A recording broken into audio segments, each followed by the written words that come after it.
All right, hello everyone, and welcome to my channel. It's an educational channel. We try to focus on great theories of everything and other holistic theories that will help you with your physical, mental, spiritual health, and usually pretty obscure things that I've encountered in 30 plus years of being red-pilled. And today is our 43rd video that we've done on Daniel Ingram's book called Mastering the Core Teachings of the Buddha. And Ingram has been a long-time meditator, done many retreats in the Far East, and has retrieved a great deal of otherwise hard to come by knowledge, not only from the experience of meditating, but also from many monks that live there, as well as books that you can find yourself. But he compiles all of it and kind of puts it in one place for you, and I don't think this book is terribly well known, so I think it's very strong in the maps that it provides, showing you the territory that your mind, whatever your experiences, what you're going to experience meditating as you progress, and the different ways to do it as well. So we are in a chapter on the progress of insight, where he gives the 16 stages of insight meditation, basically meditating upon the 6 sense doors, the 5 senses, and the mind, and investigating all the phenomena for the 3 characteristics of impermanence, dissatisfactoriness, and not self. And you progress through these stages of insight one or more times as you enlighten yourself and eliminate suffering for yourself. So he just got done giving us kind of like a resolution that he gets into, especially when you are deep into the dark night of the soul, which are stages 5 through 10, and also encompassing the 3rd Vipassana jhana, and out of 4. And we're going to take over right here. One of the primary reasons that I wrote this book was to provide this important resolution. I myself, so that's from yesterday's episode, that resolution. I myself and those I love have suffered needlessly and sometimes profoundly from failure to follow this resolution. Were you hearing me say these things to you in person, you would see tears in my eyes right now and hear me choking up with sorrow as I recall those past events and reflect on what is happening around me as I write this. I beg you, for the sake of all that is good in the world, please make every effort to heed this advice. Unfortunately, not everyone seems to be able to do so. In fact, not everyone is even willing to attempt to follow this advice, particularly those who buy into the dangerous paradigm that whatever I feel right now is real, in the sense that their feelings at that moment must be the only possible valid perspective on their current situation, and thus those feelings are completely justified, along with the reactions to those feelings and actions issuing from those glorified feelings. there are those who simply don't believe that such a wondrous and holy thing as insight practice could produce such profound difficulties. There are also those who do not believe in the maps or that the maps could possibly apply to their own very special and unique life. Lastly, there are a few whose pride and insecurity will not allow them to admit that they might be affected by the dark night in this way. I would therefore warn such people to stay the fuck out of the dark night until they come to a place where they are able to adopt at least some aspects of the above-mentioned resolution or apply the basics of the theory behind it. If you are not willing to at least try to make or live by some version of my recommended resolution, you should not attempt insight practices and should not cross the arising and passing away event, as doing so could promptly deliver you more harm than good, particularly if you have a non-existent to flimsy foundation in the first training of morality.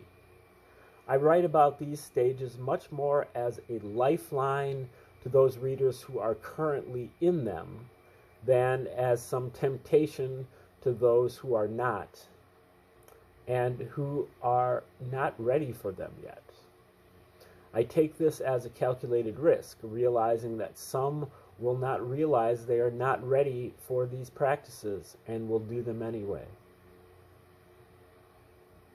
I am a big fan of fast sports cars, but I wouldn't give one to a 6-year-old. Just so, as you may have guessed, I'm a big fan of insight practices, but I have concluded that those who do not use them responsibly, ethically, and intelligently should not use them at all, as doing so is too dangerous for themselves and others, causing too much trouble in the world to be of any significant benefit. This is not likely to be a popular view, particularly for those who want to sell meditation to a mass market. But I have experienced too much of what can go wrong when people refuse to try to live up to such a resolution. One problem is that some people cross the arising and passing away event and enter the dark night. The arising and passing away stage, and enter the dark night without doing formal insight practices. I did so when I was a teenager, and I had no idea what was going on. How to reach these people, I have no idea. But they tend to come wandering into spiritual communities soon enough. I hope they find people there who can help them sort out what has happened to them and provide appropriate contextualization and guidance.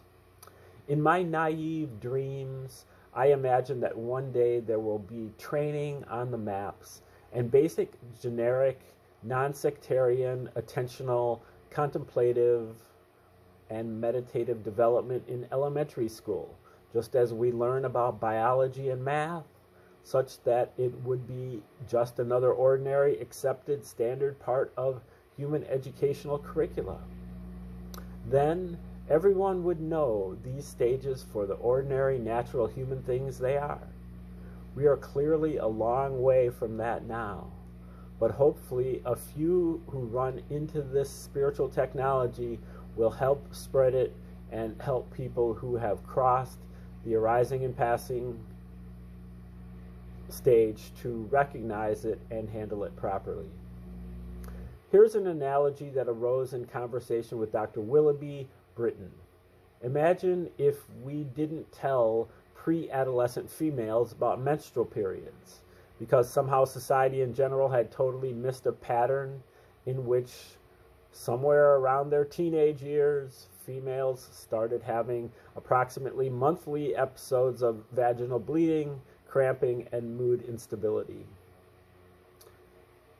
In this dystopian world, all these women would be wandering around dealing with this on their own, having no idea this was totally normal and that billions of others were experiencing the same thing.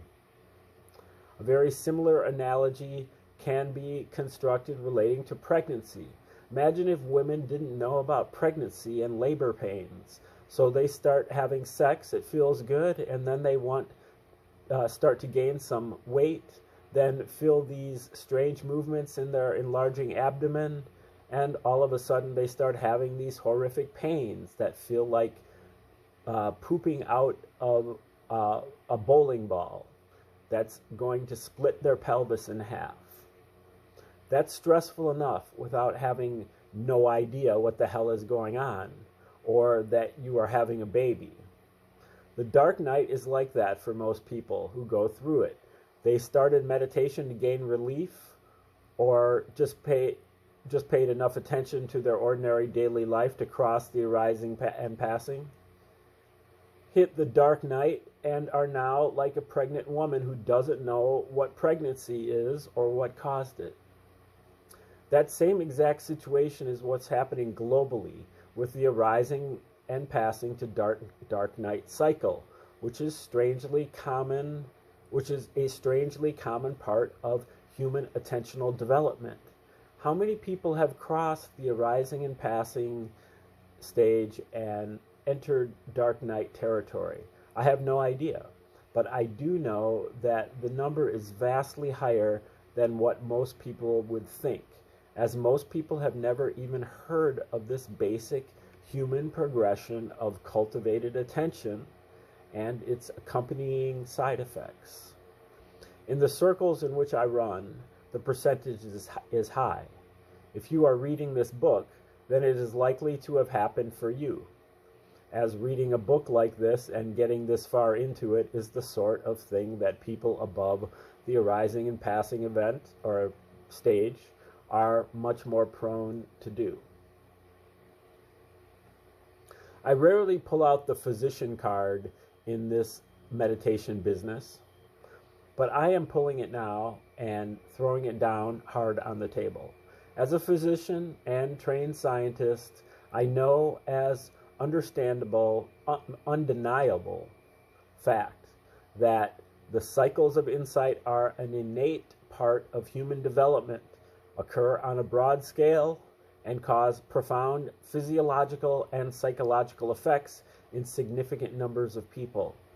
I have seen it hundreds of times in others and experienced it many, many times myself. I also know for certain that meditative practices and map theory can help those in these stages. One day it will be part of standard psychological and medical curricula. Until then, needless, blind, uncontextualized suffering and chaos continue. How many people have been diagnosed with having bipolar II rapid cycling when they are just going through the arising and passing to dark night cycle? I have no idea, but it has happened to a few friends of mine who later suddenly were fine when they got further along in their practice. The resolution presented here and the spirit conveyed by it are an aspect of training in morality, and this sort of morality is one of our best friends in the dark night. When we adopt the spirit of this resolution, we do our conscious best to craft our way of being so we're kind and compassionate and, if that's not possible, non-harming to any being or object. Many people have commented that insight training is a monastic practice. If we can build our own virtual monastery through skillful speech and skillful action, then we do not need a monastery to protect us and the world from the potential side effects of our practice. We can live skillfully in the ordinary world and still make progress in insight. There are those who, while willing to conceptually buy the theory and spirit conveyed by the above resolution, are so completely overwhelmed by their personal issues and circumstances that they simply cannot follow through on the above advice after they get into the dark night. despite their kind and skillful intention to do so. My advice to them is to diligently and quickly seek qualified support and or professional help in the form of psychotherapists and their ilk until they can follow something like the above mentioned resolution. Good friends and family can be helpful also. Realize that this is not an optimal way to go, as a lack of perspective and understanding of the dark night makes aspects of the therapeutic process more difficult, but for some, there will be no other option, and this solution is better than simply floundering. Further, only a small number of psychological professionals are currently aware of these very straightforward and predictable stages, something that I hope changes immediately. On the other hand, at least such people have tons of stuff bubbling loudly up for them to deal with, making some aspects of the therapeutic process easier, as it does break down some defenses against our deeper stuff. However, I would try to do just enough healing so that you can push on to the first stage of awakening with minimal bleed through, and then finish whatever therapeutic process you began in the dark night only after you are out of it, as it is a heck of a lot easier for most. A related question is the role of pharmaceuticals in meditation, such as SSRIs, SNRIs, other antidepressants, mood stabilizers, antipsychotics, and the like.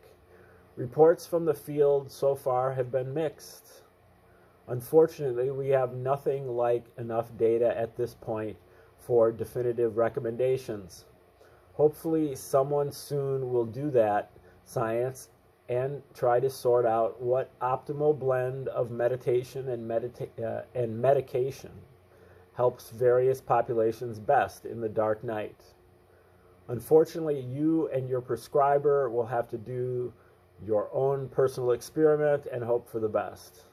I have a general prejudice based on not much information that people should continue their medications and stay in close contact with their mental health practitioners, meditation teachers, and Dharma friends. I wish I could say more, but this science is still in its infancy. Also, exercise, a good diet, and just trying to maintain a sense of humor can go a long way sometimes. There is another seemingly positive way of looking at the dark night, or the knowledges of suffering, and it is one that doesn't really fit well with our mainstream ideals of how life should be. It is the view of the renunciate, which basically says, now I see the pain of my superficial and materialistic life, of my cravings that will never bring me happiness, of my worldly attachments, and that faulty house of cards I called a life. Far better to give it all up and take up the way of the Dharma. In fact, if you read the Buddhist texts, particularly the Pali Canon, you will come across this point of view again and again. While I have generally advised doing otherwise, I can completely understand why someone would renounce their ordinary householder life and go forth to follow the Dharma. The problem comes when we have things like debt, children, spouses, sick or aging parents, and the like. And sorting out the ethics of these conflicts is complex. Regardless, the dark night does teach important lessons, and learning them is essential for moving to what comes next.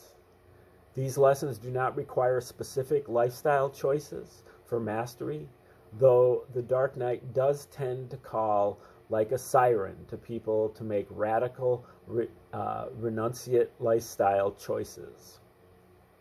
Instead, it is a question of clear perception of, you guessed it, the three characteristics of the sensations that occur during those stages, regardless of where you find yourself and how complex and overcommitted your life is. As I mentioned in part 1, in anticipation of this section, each training has a specific kind of renunciation associated with it, and they could not be more different. Remember that each training, the 3 trainings are training in morality, training in concentration practice, meditation on an object, and training in insight practice. Concentration on investigating for the 3 characteristics of the phenomena that enter into through the 5 senses and the mind. Speaking of part 1, now is a good time to go back and read the section on morality, as morality really helps in these stages as at all other times. Behave well, speak well, earn a livelihood well if you can. Be polite, helpful, patient, proactive, skillful, generous, compassionate, and honest as much as possible. Avoid unskillful coping mechanisms such as escaping into alcohol and drugs or just a needless, sullen blue funk. Face your life proudly with poise and panache. Laugh, play, be brave, like a spiritual warrior, like a ninja. You can even wear those cute little black tabby toe socks if this helps you. Be impeccable. Give to and help others. You will be happy you did so. Morality, morality, morality, meaning skillful living in all its everyday aspects. This is the key before, during, and after. This is the during part. Learning to be functional in the face of the dark night is learning something of extreme value. Practice this way to make this knowledge your own. It is time to get back to describing dissolution specifically. That's stage number 5. And remember, the dark night is all the way from stage 5 through 10. Dissolution, then fear, disgust, misery, desire for deliverance, and then reobservation. As the stage of arising and passing away ends, meditators may be left feeling raw and incompetent, even though they are continuing to make valuable progress into deeper and deeper levels of profound insight. This feeling that something is very wrong when practice is getting better and better can cause all sorts of problems during the dark night, especially to those not familiar with the standard maps.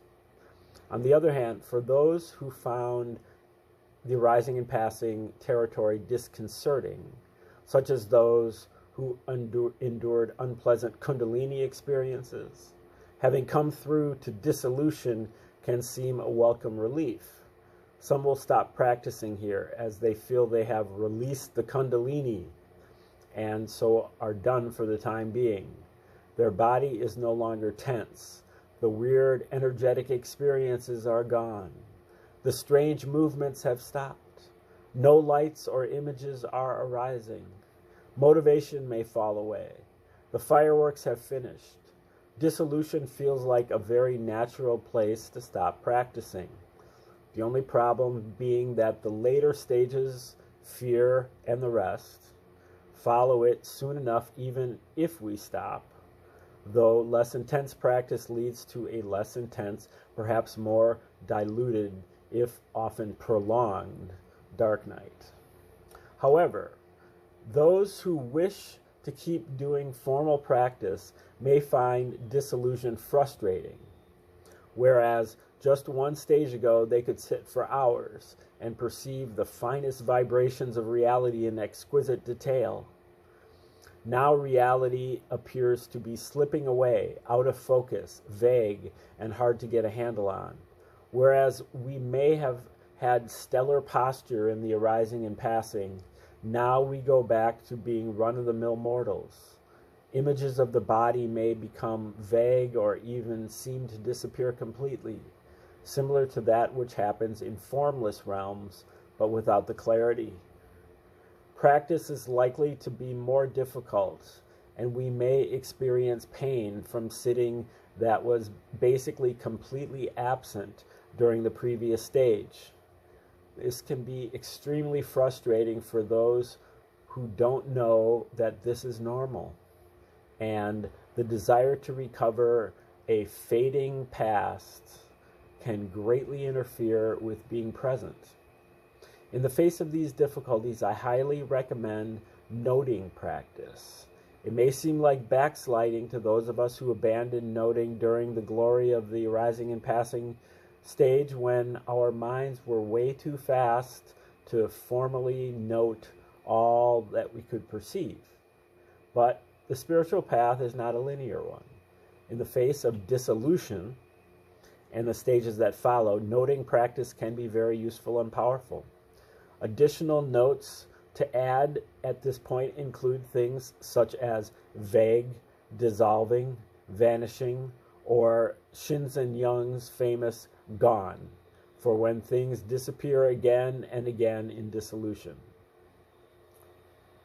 Speaking of Shinzen, definitely check out his book, The Science of Enlightenment, as well as his videos and other resources such as 5 Ways to Know Yourself. In short, if we can keep practicing and adjust to having to work in some more subtle way to perceive things clearly, we will begin to make further progress. This time, the effort will have to be with a lighter and broader touch. Further, there are remarkable opportunities to notice that there can be a high degree of clarity in dissolution concerning very vague phenomena and mental wandering. I recall one meditator who was frustrated by his practice and talked to Christopher Titmus about this during a sit and inquiry session on retreat. The meditator explained, "Christopher, I am so confused. I have no idea what is going on in my practice." Christopher responded, "You are quite certain?" "Absolutely," the practitioner went on. "I am totally lost, floundering like I have no idea what I'm doing." "You are quite sure?" Christopher asked again, pointing directly to the clarity in this man's mind as he properly identified key, if frustrating, elements of his experience. "Oh yes," said the frustrated man, who didn't yet get what Christopher was pointing to, even while people around him began to see the funny aspects of this exchange and gently laughed knowingly and with sympathy for his plight. "I am utterly lost, like I can't figure anything out at all." And so it went. That we can be very clear about vagueness is something that takes time to learn for most of us. But dissolution is one great opportunity to notice that this more fundamental clarity that has little to do with how clear things are in a relative sense. Still, despite this often hidden opportunity, dissolution can be very frustrating, causing people to suddenly lose interest in meditation. Note well, if they give up in the stages of the dark night, or any time after the rising and passing stage, the qualities of the dark night will almost certainly continue to haunt them in their daily life, sapping their energy and motivation, and perhaps even causing feelings of unease, depression, paranoia, and even suicidal thoughts. Thus, the wise meditator is very, very highly encouraged to try to maintain practice despite potential difficulties to avoid getting stuck in these stages. I think of dissolution as the couch potato stage, though it can also have a sense of sensual languor in it, to it. A hallmark of dissolution is that it is suddenly hard to avoid getting lost in thought and fantasy when meditating. We may feel somehow dissociated or disconnected from our life, as it were, as if we were ghosts. Another effect that can be very noticeable at this stage is that actions just don't happen easily. For instance, you might be going to lift your hand to turn off your alarm clock, but your hand just doesn't move. You could move your hand, but somehow things just tend to stop with the intention and get nowhere. Eventually, you move your hand, but it might have been just a bit tiring to do so. You know you should get up for work or for that first early morning sit if on retreat, but somehow you just continue to lie there like a stone anyway. That's what dissolution can feel like. Meditation can be the same way, and until we break out of this, things can get a bit mired down in the overstuffed cushions of dissolution. However, when the perception of sensations ending becomes clearer again, there arises stage 6, which is fear. Now, I'm going to see, sorry for moving around here, but yeah, okay. Don't really have time to get started. I was thinking about going back and reading that resolution again, but I believe it's too long to squeeze in here right now. So you might want to just go back to yesterday's episode and listen to the last 3 to 5 minutes to listen to the resolution. And in the meantime, I'm going to say goodbye, and we'll be starting up stage number 6 on fear when we come back tomorrow. Thanks for tuning in today.